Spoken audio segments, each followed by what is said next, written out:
ഇപ്പോൾ ഒരു ബയറിനെ സംബന്ധിച്ച് അവർക്ക് തന്നെ ചൂസ് ചെയ്ത് ഫിൽറ്റർ ചെയ്തെടുക്കാൻ പറ്റുന്ന ഒരു സിസ്റ്റം നമ്മൾ ഡെവലപ്പ് ചെയ്തിട്ടുണ്ടോ? അവർക്ക് തന്നെ ചൂസ് ചെയ്യാൻ പറ്റത്തില്ല. ഒരു സർട്ടൻ ലിമിറ്റ് വരെ അവർക്ക് ചൂസ് ചെയ്യാം. ലൊക്കേഷൻ, ടൈപ്പ് ഓഫ് അപ്പാർട്ട്മെന്റ് അല്ലെങ്കിൽ വില്ല.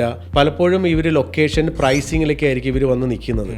പക്ഷേ കൺസൾട്ടൻസ് ബ്രോക്കറുമായിട്ട് വെച്ച് കമ്പയർ ചെയ്യുമ്പോൾ ബ്രോക്കർ ഒരു പ്രോഡക്റ്റ് കൊണ്ടുവന്ന് സെല്ല് ചെയ്തു പോകുന്നു. വേറാസ് കൺസൾട്ടന്റ് അങ്ങനെയല്ല. ആ പ്രോഡക്റ്റ് സെല്ല് ചെയ്യുന്നതിന് മുമ്പുള്ള അവരുടെ റിക്വയർമെന്റ് മനസ്സിലാക്കി അവർക്ക് വേണ്ട എല്ലാ ടെക്നിക്കൽ ഗൈഡൻസും കൊടുത്തുകൊണ്ടാണ് അവരത് ചെയ്യുന്നത്. അപ്പോൾ അവരെടുക്കുന്ന ഡിസിഷൻസ് കുറച്ചുകൂടെ ഫൈൻ ട്യൂൺ ചെയ്ത് നമുക്ക് അവരെ ഗൈഡ് ചെയ്യാൻ പറ്റും. ബയറിന് ടെക്നിക്കലായിട്ട് നമ്മൾ എന്ത് ഗൈഡൻസ് ആണ് അവർക്ക് വേണ്ടത്? ലാൻഡ് ഓണർത്തിന്റെ ബാക്ക്ഗ്രൗണ്ട്, ഇപ്പോൾ എൻ്റെ ബാക്ക്ഗ്രൗണ്ട്, ഞാനൊരു construction industry more than 23 years of experience ഉണ്ട്. അത് കൂടാതെ തന്നെ ഈ ഇൻഡസ്ട്രിയിൽ തന്നെ കൺസൾട്ടന്റ് ആയിട്ട് വർക്ക് ചെയ്യുന്ന ഒരാളാണ്. ബയർക്ക് കൊടുക്കേണ്ട ടെക്നിക്കൽ ഗൈഡൻസ് എന്ന് പറയുമ്പോൾ ഒന്ന് പ്യുവർ ടെക്നിക്കൽ ആയിട്ടുള്ള ഒരു അഡ്വൈസ് കൊടുക്കും. ആ കൺസ്ട്രക്ഷനെ സംബന്ധിച്ച്, ആ ബിൽഡിങ്ങിനെ സംബന്ധിച്ചുള്ള ഏത് ആർക്കിടെക്ട്സ് ആണ്, ഏത് സ്ട്രക്ചറൽ കൺസൾട്ടന്റ് ആണ് അത് ചെയ്തിരിക്കുന്നത്, പിന്നെ അതിന്റെ കൺസ്ട്രക്ഷന്റെ മെത്തഡോളജി, ഒരു കൺസ്ട്രക്ഷന് വേണ്ട റിക്വയർഡ് ആയിട്ടുള്ള കുറേ അധികം ടെക്നിക്കൽ പാരാമീറ്റേഴ്സ് ഉണ്ട്. അത് അഡ്വൈസ് ചെയ്യാൻ പറ്റും. മാത്രമല്ല ലീഗൽ ആസ്പെക്ട്സിലും ഉള്ള ഗൈഡൻസ് കൊടുക്കാൻ പറ്റും.